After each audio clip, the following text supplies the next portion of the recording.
दिए जलते मगर मन का दिया जलता नहीं। खोजते ही खोजते ढल जाती है जीवन की शाम, सबका पता मिलता मगर खुद का पता मिलता नहीं। हमें आज तक यही नहीं पता चल पाया कि हम कौन हैं। एक बड़ी काम की बात बताती हूँ। गर्भ में जीव रहता है तो कहता है सोहम अहम ब्रह्मास्मि। गर्भ से बाहर आता है तो बच्चा रोता है, कुआ कुआ करता है। वो कुआ कुआ नहीं करता, वो कहता है कुआ हम, मैं कौन हूँ, मैं कौन हूँ। तो मैं बताती हूँ कि आप कौन हैं। बाबा तुलसीदास जी ने, मैंने कहा दुनिया के हर प्रश्न का उत्तर कहाँ है, रामचरितमानस में।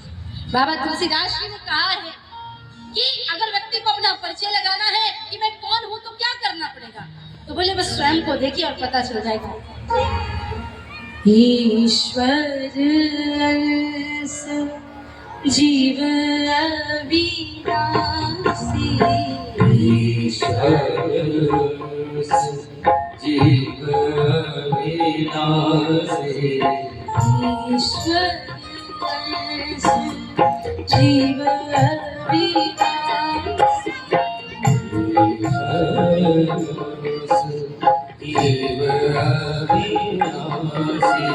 ईश्वर जीव अविनाशी, ईश्वर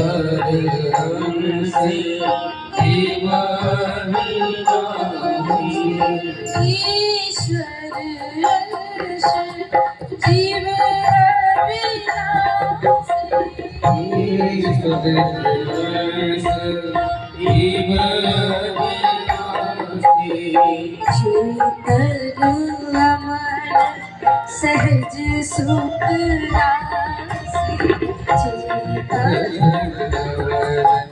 सहज सुख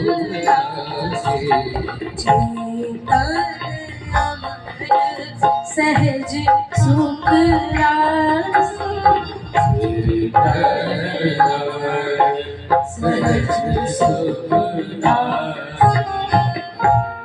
ईश्वर अंश जीव अविनाशी, हम सबका एक ही परिचय है। जब उस विशाल काय अग्नि का एक छोटा सा अंश है, ममय वंशो जीव लोके जीव भूतः सनातनः, हर जीव ईश्वर का अंश है। और हम अपने मन में मान चुके हैं मैं फला फला जगह का इतना बड़ा धनाधिपति हूँ, मैं सांसद हूँ, मैं विधायक हूँ, मैं मंत्री हूँ, मैं ये हूँ, मैं वो हूँ। ना, आप कुछ नहीं है। आप आपकी आत्मा है जो ईश्वर का एक अंश है।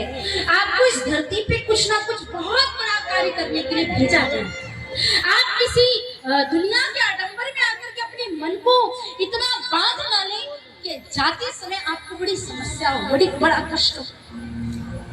इसलिए पहली सीढ़ी रामचरितमानस की है कि मानस को स्वच्छ करना है।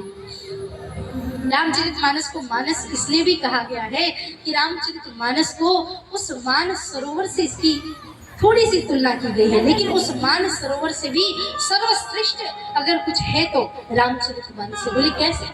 बोले उस मानस सरोवर में हर कोई नहीं जा सकता, पर बाबा तुलसीदास जी ने इस मानस सरोवर को इतना सुलभ कर दिया कि शायद दुनिया का ऐसा कोई गांव नहीं होगा जहां रामचरितमानस ना गाई जाए, ना पढ़ी जाए। उस मानस सरोवर में जाने के लिए धन लगता है, समय लगता है, शारीरिक स्वास्थ्य लगता है।